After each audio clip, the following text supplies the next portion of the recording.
उनका हमेशा आशीर्वाद रहता है। और जब भी कभी देखते हैं तो एक पिता अपने बेटे को कैसे देखता है, उस भाव से हमेशा मुझे रखते हैं, हमेशा इनका आशीर्वाद मेरे ऊपर रहता है। आज आप सबके बीच में उपस्थित होकर खुद को सौभाग्यशाली महसूस कर रहा हूं। सब युवाओं की इच्छा थी कि नहीं, आज बालाजी भगवान के भव्य सत्संग जो आपके द्वारा, कमेटी के द्वारा आयोजित की गई, वह मैं पहुंचूं। लेकिन कल्याणपुर, सुबह जोधपुर के कार्यक्रम, फिर पचपदरा के, छिवाणा के, बालोतरा के, लेट हो गया था। 12:30 बजे पचपदरा कार्यक्रम कर रहे थे तो भाई कैलाश का फोन आया, प्रभु जी का फोन आया कि नहीं आना तो है। तो मैंने कहा अब बालाजी की परम इच्छा है, आप सबका मन है, तो हम तो हमेशा आपके मन के हिसाब से ही चलते हैं। आरएलपी के कार्यकर्ता तो सभी कार्यकर्ताओं के हिसाब से ही चलते हैं। आप सब हमेशा जब भी जरूरत होती है, जब भी साथ की आवश्यकता होती है, मजबूती से साथ खड़े रहते हैं। और आज जब इतना बड़ा जागरण हो, भला मैं कैसे नहीं आ सकता।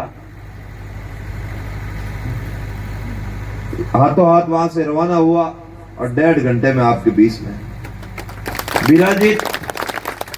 विराजित सभी पिता तुल्य बुजुर्गों को मेरा प्रणाम, मातृशक्ति को मेरा प्रणाम, युवा साथियों को मेरा नमस्कार।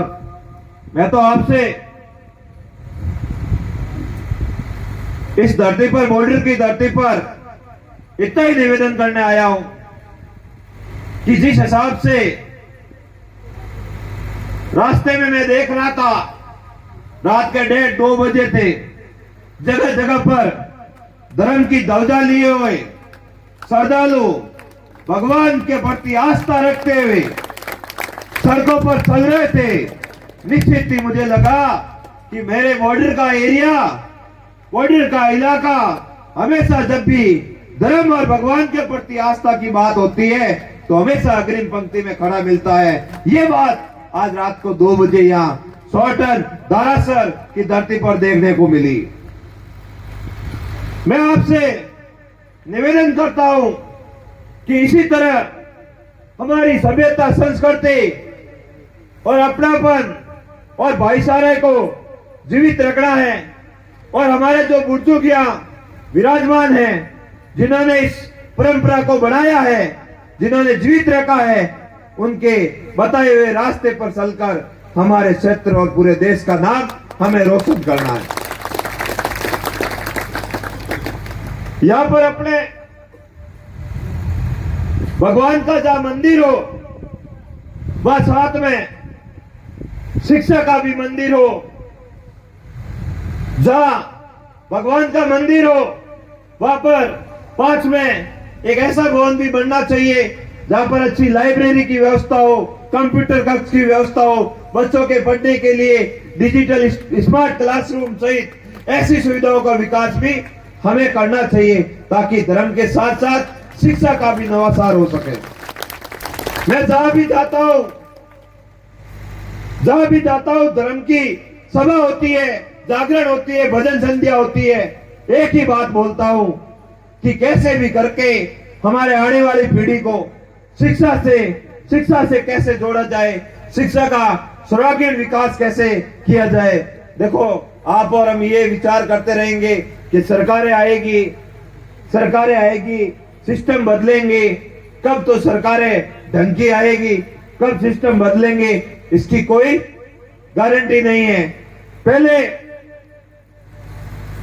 सरकारें भी नहीं थी, अंग्रेजों का राज था, तो भी हमारे बुजुर्गों को अंगुलियों पर बहुत सारे हिसाब आते थे, उतने आज हमें भी नहीं आते। तो उन्होंने उस हिसाब से अपने लेवल पर उस ढांचे को डेवलप किया था, उस हिसाब से शिक्षा दीक्षा ग्रहण करते थे, तब गांव में वो बुजुर्ग लोग, हमारे पूर्वज अपना हिसाब रखवाते थे। आज हमें सरकारों के भरोसे नहीं बैठना है।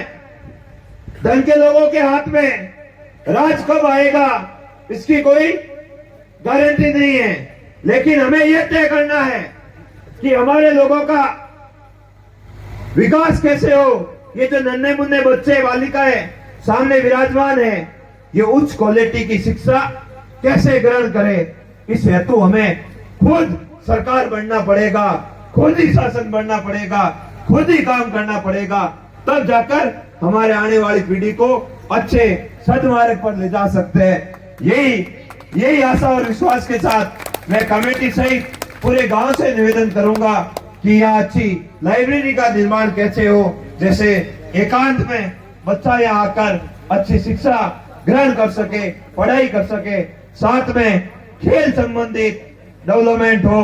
और दूसरी बातों का हमें ध्यान रखना है, नशे की प्रवृत्ति से दूर रहना है। जगह जगह पर देखते हैं कि धर्म की सभाएं तो होती है, लेकिन पीछे 10-15 लोग ऐसे आके बैठ जाते हैं जो नशा किए हुए रहते हैं, और वहां वो जो धर्म का मार्ग बताया जाता है, शिवपुरी जी जैसे भजन कलाकारों द्वारा अच्छी बातें बताई जाती है, उनका अनुसरण होने की जगह पर वो एक तरह से पूरे के पूरे वातावरण को नेगेटिव कर लेते हैं। हमें ये भी ध्यान रखना है कि हमारे बीच में कोई नशा कर रहा है तो उनसे निवेदन करना है कि भाई नशा मत कर, नशे से तेरे पूरे परिवार को घाटा है, गांव को घाटा है, तेरी जिंदगी को घाटा है। और नई पीढ़ी को यही सीख लेनी है कि नशे की प्रवृत्ति से दूर रहकर अच्छे कार्यों को करे।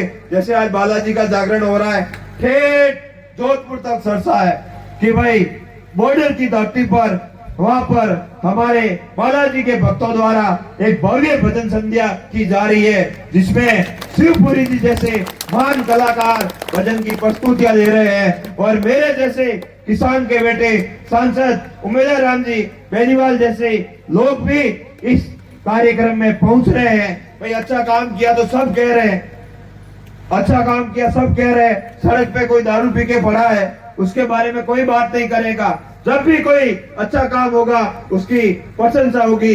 गांव से आईएएस बनेगा तब गांव का हर बच्चा कहेगा कि वे फलान जी मारे मिलना है, कहे को कहे नाड़ा लागे खास है कहीं शिवपुरी जी।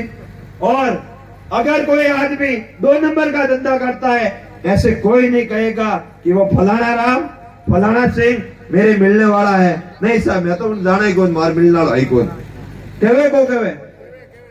तो ये सब बातें होती है। अच्छाई और बुराई के अलग अलग नतीजे होते हैं। अच्छाई का नतीजा अच्छा निकलेगा, बुराई का नतीजा बुरा निकलेगा। इस बात का हमें ध्यान रखना है। मैं तो काफी लंबे समय से आप लोगों के लिए लड़ रहा हूँ। नेताजी हनुमान जी के आशीर्वाद से जिस हुकार को उन्होंने बुलंद किया और हमें रास्ता बताया, उस रास्ते पे चलते हुए साहिब बालोतरा में मजदूर तकलीफ में थे तो मजदूरों की लड़ाई लड़ी। जब किसान तकलीफ में थे, लास्ट बार जो बीमा क्लेम आया उसके लिए सब जगह पर बड़ी बड़ी सभाएं की, रैलियां की, सरकार को चेताया, मंत्री जी को चेताया, तब जाकर हमारी बात बनी।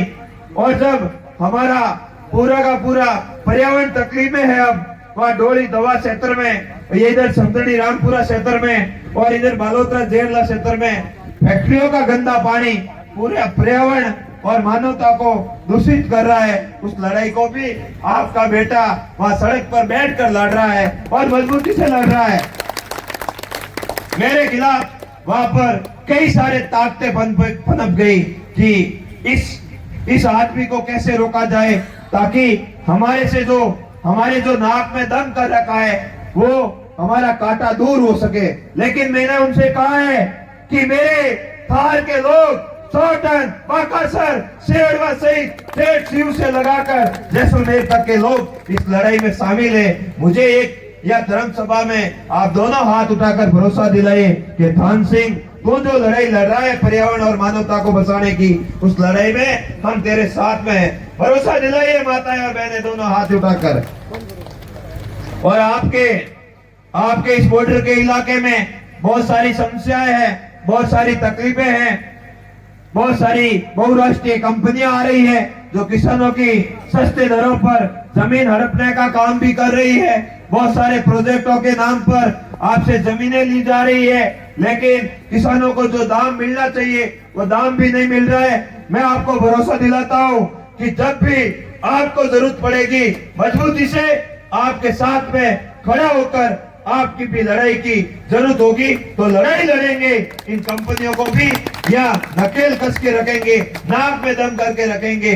कोई तो चुनाव के समय बातें करता है, ये आपका बेटा जो सामने खड़ा है हनुमान जी के आशीर्वाद से 100x7 आपकी लड़ाई लड़ता है। कभी ये नहीं विचार करता कि चुनाव के क्या रिजल्ट होंगे। बाबूजी विराजमान है, बाबूजी विराजमान है। मैं अगर बजरी माफिया की लड़ाई शुरू नहीं करता तो मैं आज बालाजी के दरबार में खड़ा हूं, मैं चुनाव जीत जाता। मैं भी एमएलए बन जाता, जयपुर में बैठ जाता। मैंने बजरी माफिया से लड़ाई इसलिए लड़ाई की शुरुआत की जो बजरी माफिया की जो शुरुआत है लड़ाई की वो बालोतरा से उठी। 95 दिनों तक हमने धरना दिया था। अगर वो लड़ाई नहीं लड़ते तो मैं विधायक बन जाता। लड़ाई लड़ी, चुनाव हार गया, कोई फर्क नहीं पड़ा। 27 साल का था, आगे और बहुत लंबी उम्र पड़ी है, लेकिन नए टेंडर हुए उसमें आज किसान को बजरी 250 से 300 रुपए में मिलेगी, वही बजरी 500 रुपए में मिल रही थी। ये आपकी ताकत है। आपने मुझे कहा, फरमान जी ने मुझे कहा, हमारे थार के लोगों ने कहा हमें लड़ाई लड़नी है, ईमानदारी की लड़नी है, तत्व निष्ठा की लड़नी है, अपने लोगों के हकों की लड़नी है, अपने लोगों को बचाने की लड़नी है, अपने लोगों के लिए हमेशा कुछ कर गुजरने की तमन्ना रखनी है, फर्जी बातें नहीं करनी है। अपने को एक चीज का ही ध्यान रखना है कि कैसे भी करके जो गलत लोग चारों ओर फैले हुए उनका अपने थार से कैसे खात्मा हो और अच्छे सुशासन के रूप में थार में अच्छे लोग कैसे डेवलप हो, इसके लिए हमें साथ में रहकर उन लोगों को आगे भी बढ़ाना है। जब बात करते हैं कि भाई लड़ता तो थान सिंह खूब है, हनुमान जी ने ठीक तैयार किया आदमी तैयार तो ठीक करियो, लड़े तो खूब है। उमेदवार राम जी ने तैयार हनुमान जी करिया, लड़ते तो खूब है। उमेदवार राम जी भी खूब लड़ाई लड़ रहे हैं, अपने लिए प्रयास भी कर रहे हैं, लेकिन आपके साथ की आवश्यकता रहेगी, आपके सहयोग की आवश्यकता रहेगी। पुनः मैं आपसे निवेदन करता हूं, जब भी जरूरत पड़े याद करना, मजबूती से खड़े रहेंगे, सब साथ मिलकर इस थार की नई इबादत लिखेंगे, नया इतिहास लिखेंगे।